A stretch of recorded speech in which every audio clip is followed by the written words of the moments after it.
and today we're going to be talking about the Git repository and the IntelliJ. So putting them all together. So this is talking about the version control system management. What is version control?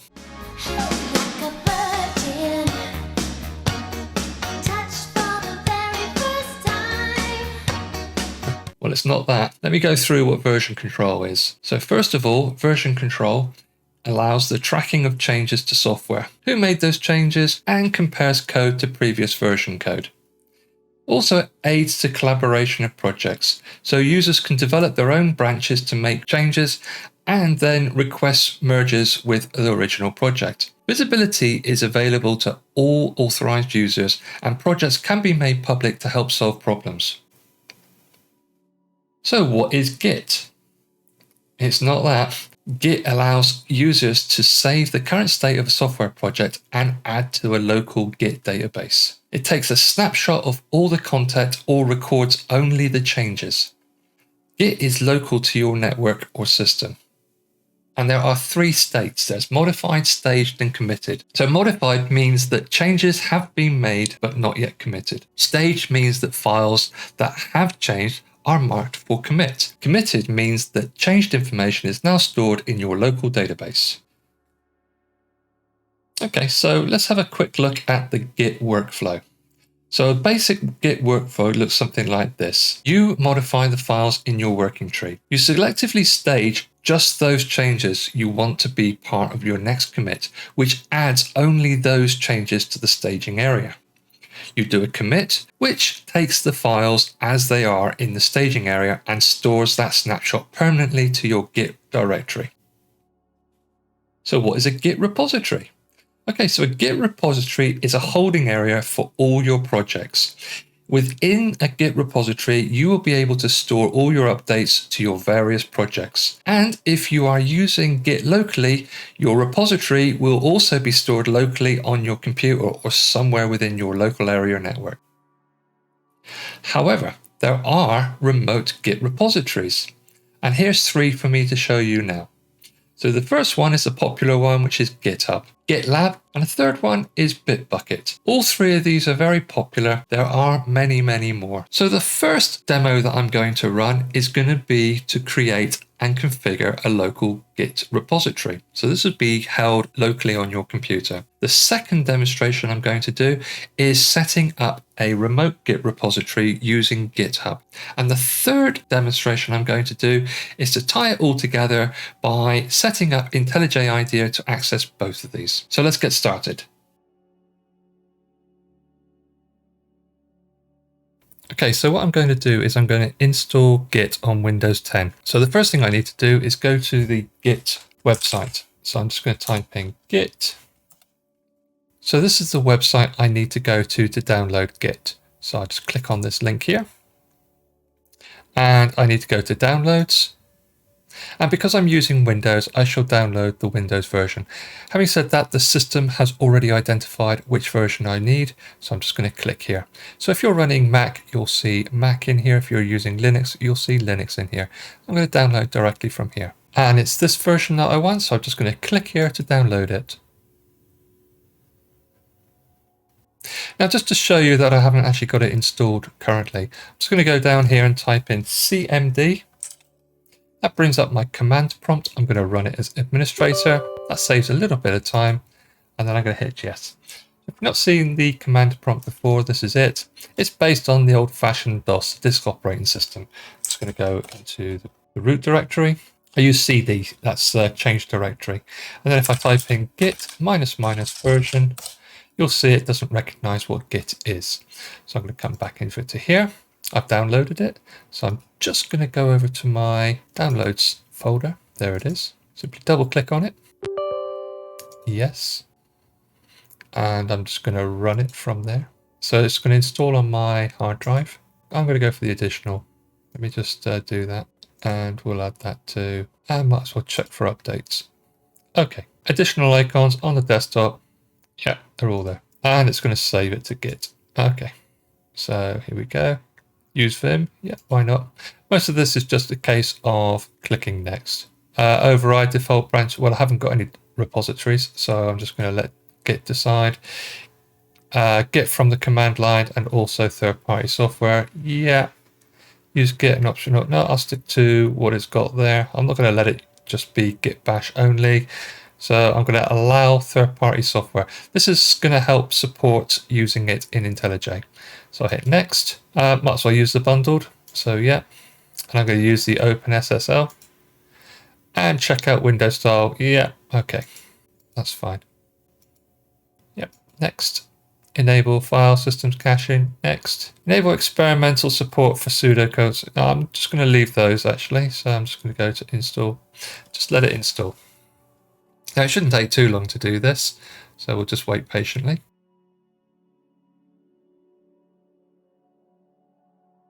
I always hate that when it looks like it's finished, but it doesn't.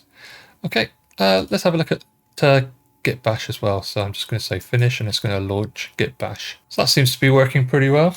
I'm just going to open it up like so. So in Git bash, I can use the Linux commands. So like ls and things like that. So as you can see, that seems to be working quite well. Okay, so what I'm going to do is I'm just going to press Control D and that logs me out. Okay. So that seems to be working perfectly fine. So let's see if Git is fully installed. So let's go back to our command prompt. And I'm just going to go cd / to return us back to the root directory. I'm just going to clear the screen. It's git -- version to see if it's, yeah, that's fine. Let's zoom in a bit so you can see it clearly. Okay, good. Now what we do is we need to set up a username and an email address. This is so that we don't post any Gits anonymously. You may run into a few problems in the future if you don't do this.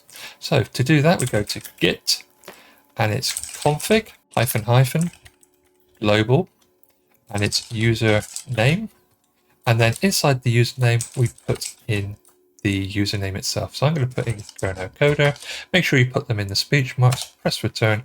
And I know that's worked because there was no error. If there was an error coming up, I would have panicked a little bit. Okay, so I'm just going to copy that line again, and I'm going to do the same with an email address. So let's get rid of name and just change that to email. Whoops, email. User email. And user email is going to be, actually I don't know why I deleted all of that. It's just coder@gmail.com. Press return. And there you go. That's now done. I can actually check to see if those are committed.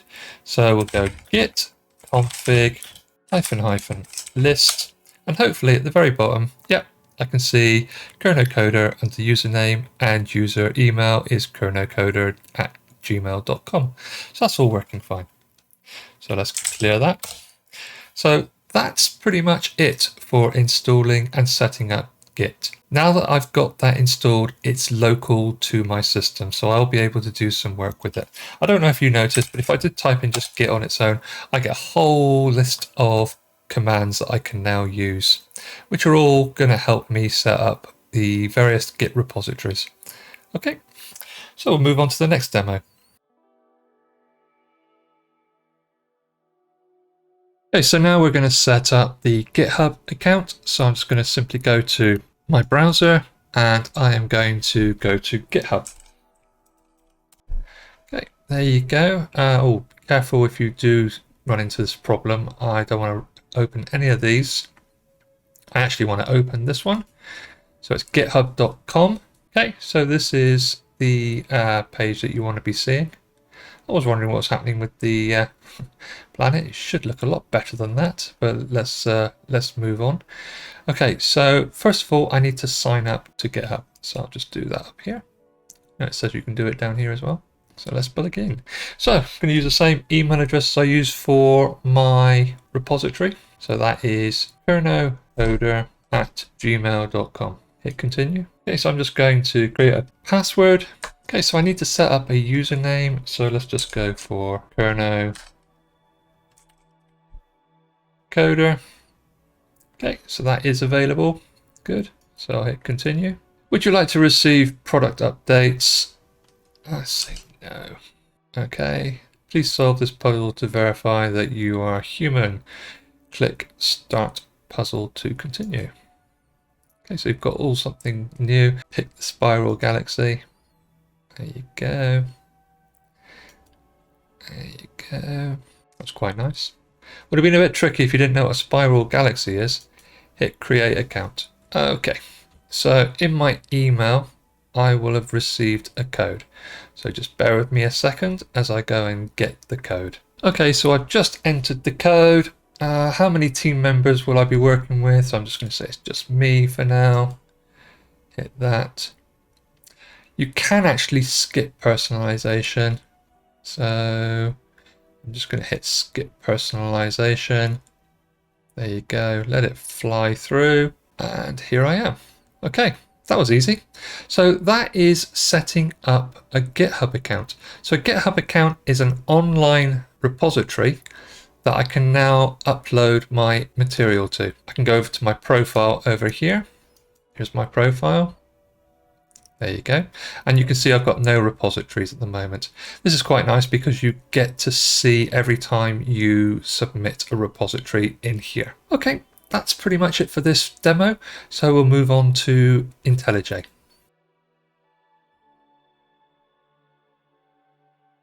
Okay, so I've fired up IntelliJ and I'm just going to start a new project.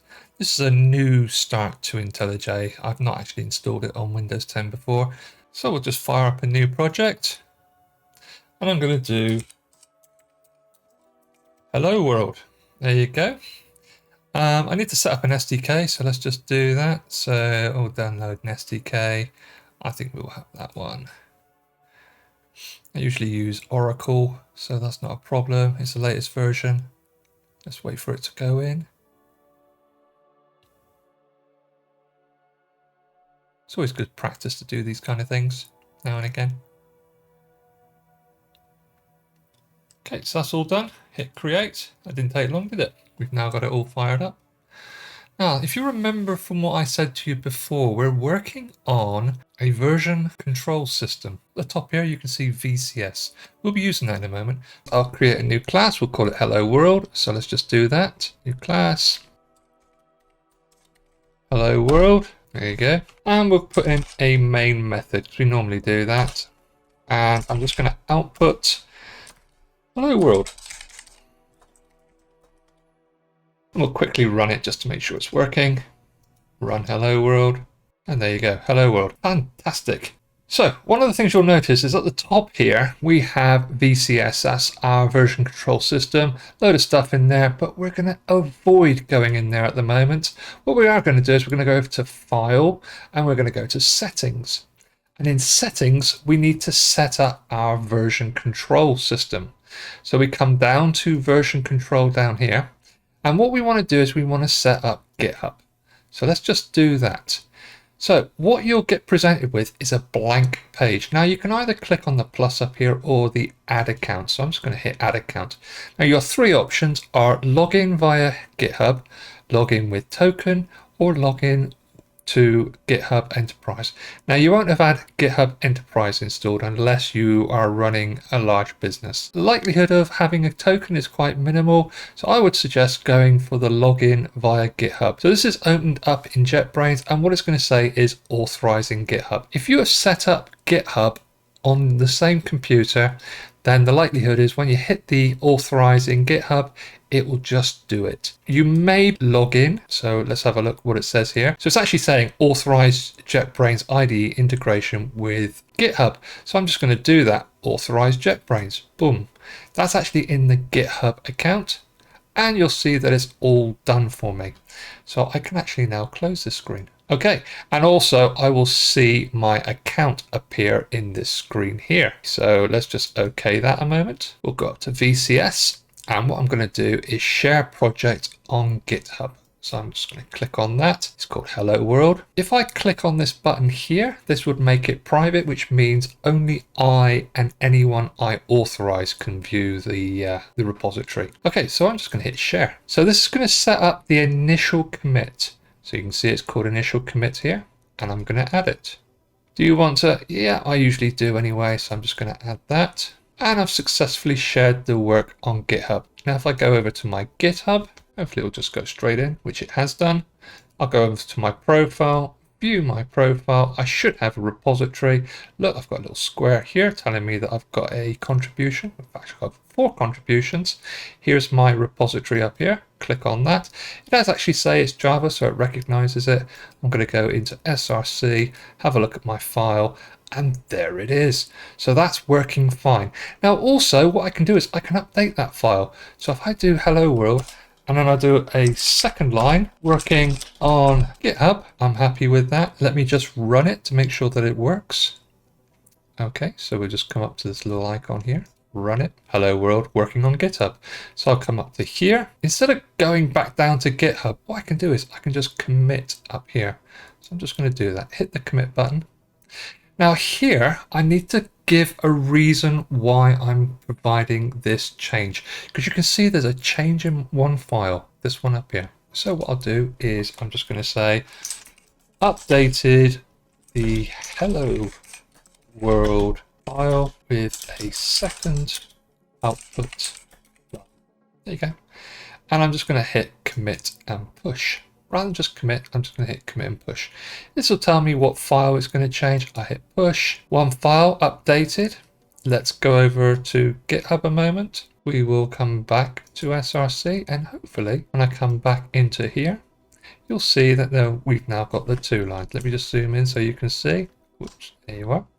Okay, so that's updated it as well. So you can see that we can update those files on the fly as well, and very quickly. That's it now. So what we've done is we've explored Git and installed that locally on our computer.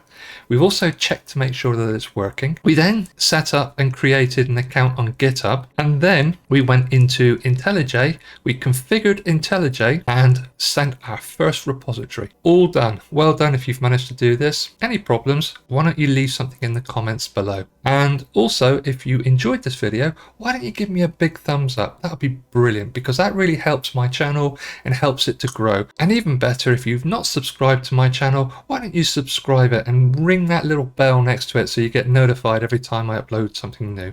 Until next time, I'll see you again. Bye bye.